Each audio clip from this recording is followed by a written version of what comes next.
Have you ever felt? Are you listening? What's up, y'all? I'm Curt, And I'm Laura. and we're going to be talking about Fake news. Yeah. So, Curt, what is fake news? Well, fake news is basically defined as false stories that appear to be news spread on the internet or other media, Usually as a joke or to influence political views, right? right? And you know what? I think this topic is really important to spread awareness because I think almost every one of us has already been victimized by fake news, and without even knowing that they've already been victimized. Yeah, because I can say for myself that I can't tell apart fake news and real news sometimes. Right? We asked help from our friends who are leaders in different schools and organizations all around the Philippines. They answered about how to lessen the prevalence of the spread of fake news, what people should do so they wouldn't be victimized by fake news, and lastly, how we can identify fake news.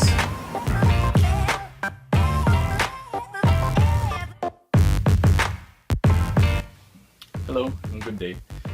My name is Angelo Santiago and I'm the co-founder and currently executive director of the Philippine Humanitarian Forum. Well, with regard to lessening the spread of fake news, there are actually two ways. Well, personally, I take two ways. There is, of course, correction and prevention. So, with regard to prevention, of course, first we have to be vigilant. And if in case we do find something that is fake news, after identifying it, of course, then we should not spread it. That only aggravates the situation. In terms of correction then, what happens is once we figure out that something is fake news, we have to report it. Hi, I'm Jullian Wilmer Morabe, Vice President for Outreach Activities. I think in order to combat fake news in the Philippines is that we should educate the people, especially those who are spending more time in the social media, because as we can see that fake news is very rampant in social media. If we educate those people, they will learn how to analyze things and be critical on commenting on those articles that is spreading right now. Hi, I am Yarah Musa. We are all responsible for what we share and post in our social media accounts. Thus, it is also our responsibility to check and verify what we have read. The fake news dilemma has been dominating for a while now. And in our own ways, we can help lessen the spread of these fake news by being responsible in what we share and post. To lessen the spread of fake news in our country, Filipinos should be well aware and well educated on the difference between a fact and an opinion, most especially on the difference between an informed opinion and a poorly constructed opinion. There are ways to reduce your chances of being victimized. First things first, learn how to identify fake news. When you do that, it becomes less easy for those that perpetuate fake news to actually victimize you. What you can do is remove personal biases when you read news and figure out whether or not something is true in an objective and not subjective manner. Of course, it's best to compare the sources that you've read to real news sources.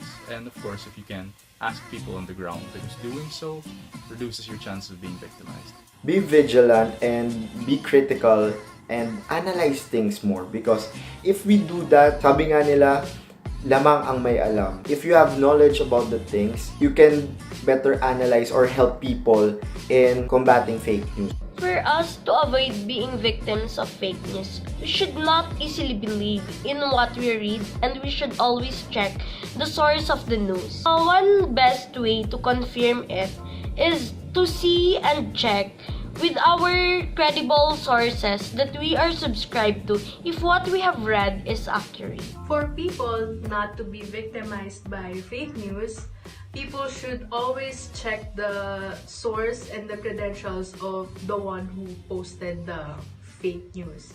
Like, they should always check if what are the recent posts or the theme of the posts of the one who posted the fake news. And it should always be unbiased.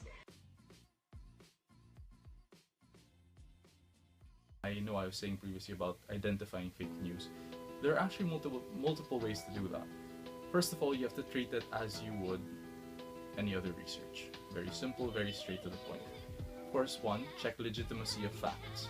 Sometimes there are authors who are just random individuals online, and they're not as credible as news anchors or individuals who are experts in the field. That being said, it's also necessary to read beyond. So occasionally people just take a story for face value, and that in itself is very dangerous, because sometimes some outlets or some groups can pick certain words or certain phrases which they want to be able to share, and in doing so take it out of context. And when you remove something from context, that causes a lot of problems, because one way or another an individual might get confused. So read beyond, make sure that the information that you have is enough to get to an objective decision. On my basic knowledge, I can identify fake news if the source of the fake news is not legit.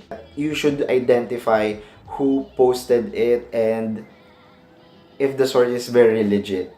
We can identify fake news by its headlines.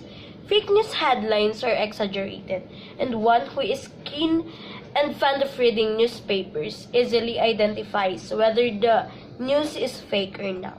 Most fake news headlines are hyperbolized. People could identify if it is fake news or not simply by checking the credentials, or rather credibility, of the one who posted, and also by conducting fact check by comparing the ones they saw to other similar posted articles about it.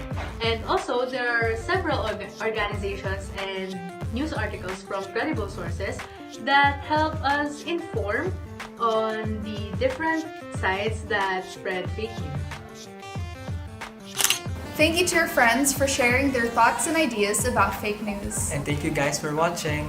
We hope you learned a thing or two about fake news. This has been Curt And Laura, see you next time.